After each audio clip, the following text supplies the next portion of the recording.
Hello. Wherever you are on this fascinating planet called Earth, I hope you are having a speculative day, evening, or night, wherever you're located. On my blended channel today, I'm going to be talking about particles. Yes, particles are still here. They're not dead yet. Only particles can do some things that those geometry nodes can't do. I know geometry nodes, they're wonderful because they're procedural. And the most important thing from what I gather, they save a lot of CPU power. So that's the negative of particles. They may chunk at your CPU. But some things particles can do that geometry nodes can't do yet. So let me jump right into my scene. Here's my little makeshift ground I'm going to be using. Over here, let me zoom in some more. Get some little makeshift rocks. My topic for the day is, I want to resize the rocks on a mountain. I know geometry nodes can do it, but they may not be able to do it as dynamically as particles can. And I'm going to explain that.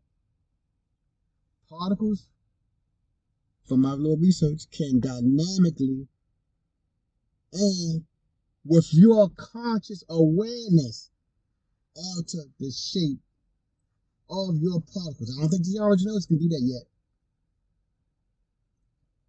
Without all the effort. So let's jump right in. We need the great and powerful weight painting. You see right here, I weight painted this. I'm gonna tell you what's gonna happen. Where it's red at, those are where my large particles be, or my large boulders. My large boulders, as you see right here.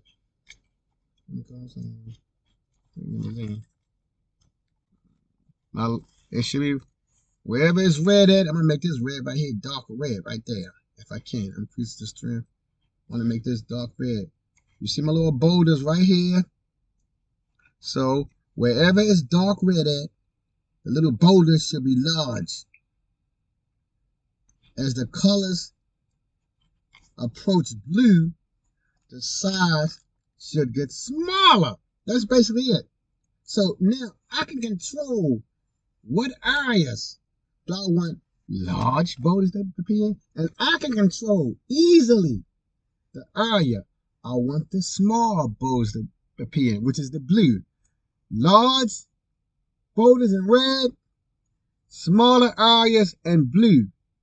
And when it's the default dark blue, nothing should appear there, hopefully. So let's see now. So I'm on my particle system. I want to rank my number up to, I say 2,000. 2,000. As you can see right here, you see it's working. I got the little hairs showing. So it's working. The little hairs appearing. Man, I did that.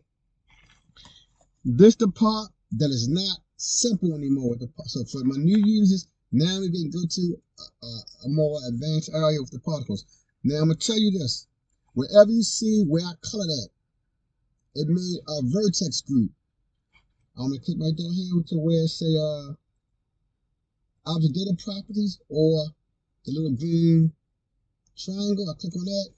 I go up. You see the default vertex group is called group. I can make more groups if I want to, but I'll leave it as default group. I don't want to make more. So I'll just keep it as default group. So now I go back to this.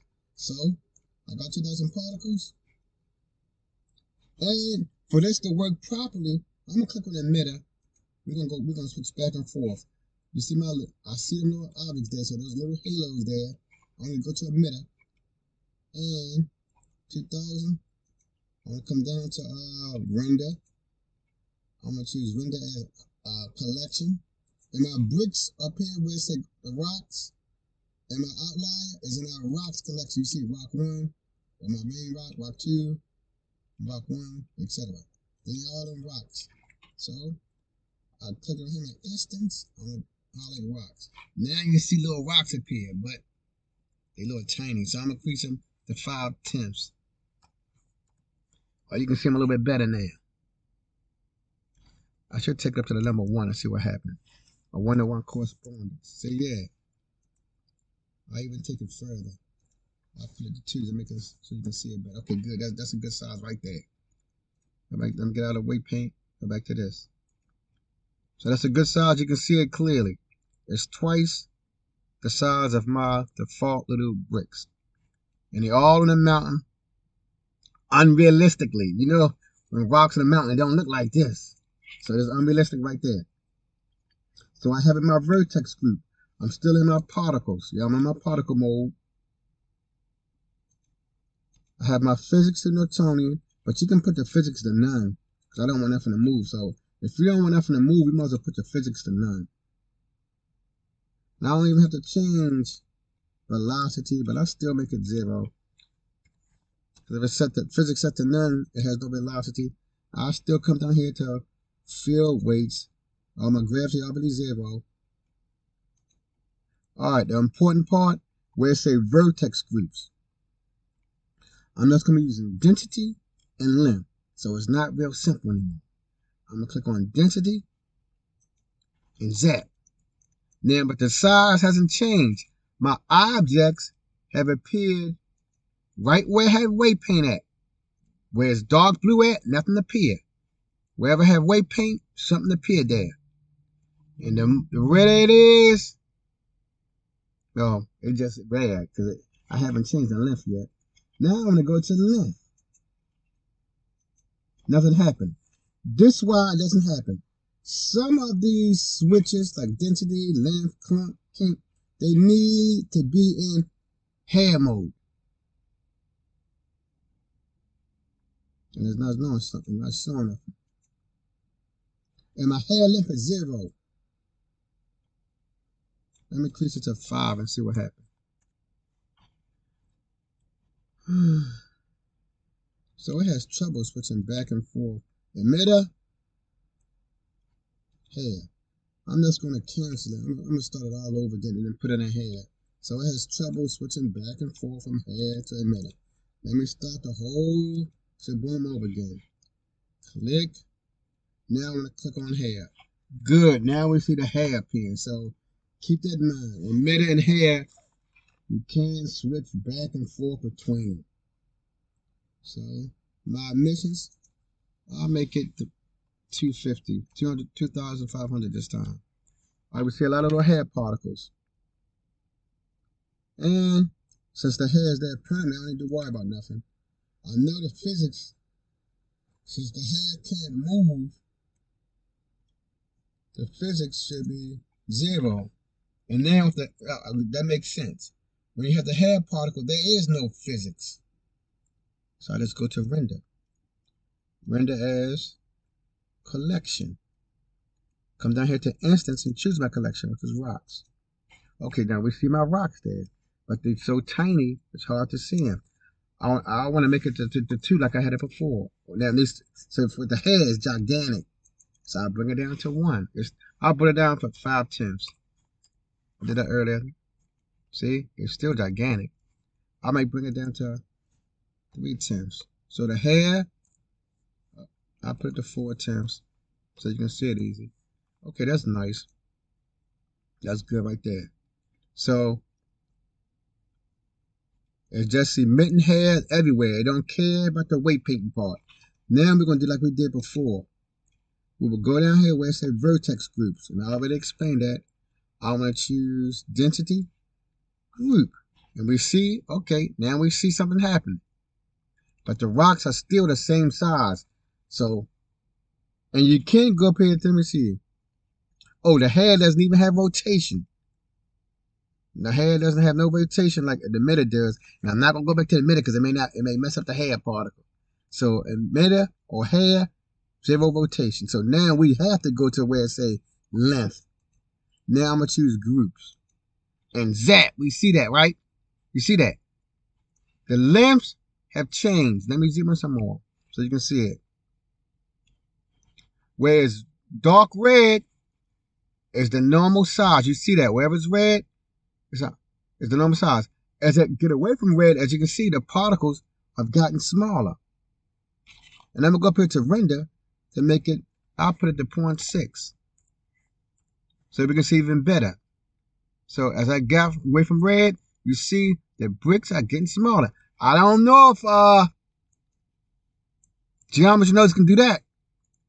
And the blue area that I was talking about, the bricks are even smaller. So if I wanted to, I could have made it. I was practicing. I could have made a realistic mountain scene.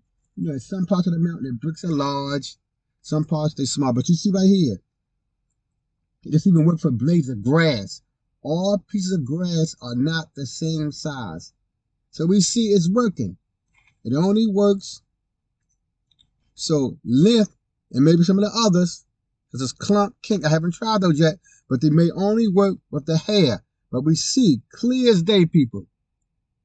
Something that I don't think that the reality knows can do. And I do know with hair, if I put it on advanced, I do have rotation when I put it on advanced. So I can click on rotation and randomize it.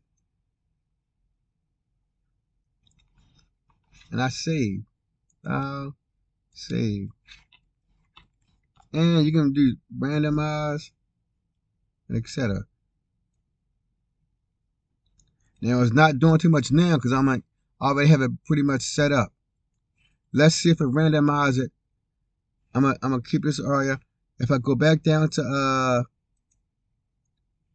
I'm gonna take it off of length.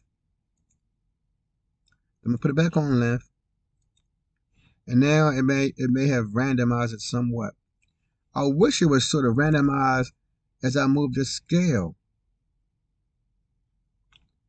But it's not. Let me see angular velocity. That's not doing much either. But hey. Oh, that did a lot. Whoa. Let me click off my area so I can see it better. But I gotta go back to object mode. Click here. Now I go back to my weight. Well, I don't even have to go do that. I just can choose some of these orientations. X. Okay, see that give us some random rotation because it is on random or rotation. You can choose those right here to definitely see your randomizing work. Okay, now it's working. So I have to choose it. It's working. See, good.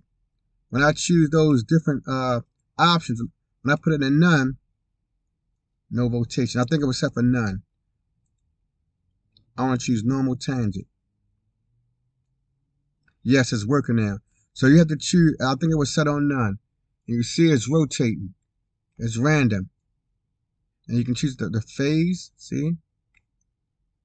And the randomize. That's even better.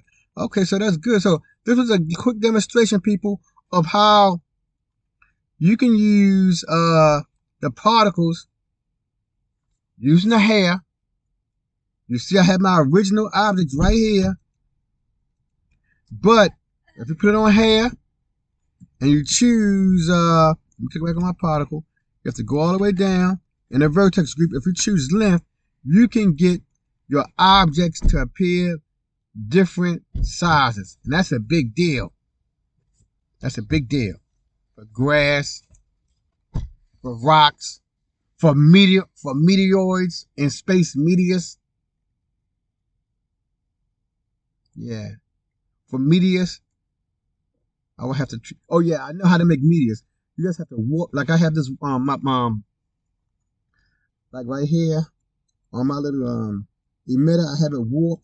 If I want to put it in space and create an asteroid field, I just can make it I just can put like a cylinder and throw rocks on there, scale the size of the cylinder, and then that way I can control the size of it. So that's a good way of making asteroids. Use a cylinder. Make it large, however size you want to. Put your asteroids on there. Go to particles, choose hair, and your length. You can make your meteors different lengths, so you don't have to even struggle. So that's a wonderful idea. So this length has a number of uses. Grass, rocks, meteors, and even some different insects and animals. Thank you for stopping by, my good listener. Until the next time, with the family, you keep pushing forward. If you're a beginner, don't stop. You keep pushing forward every day. Till the next time, been the family, do the family. Peace.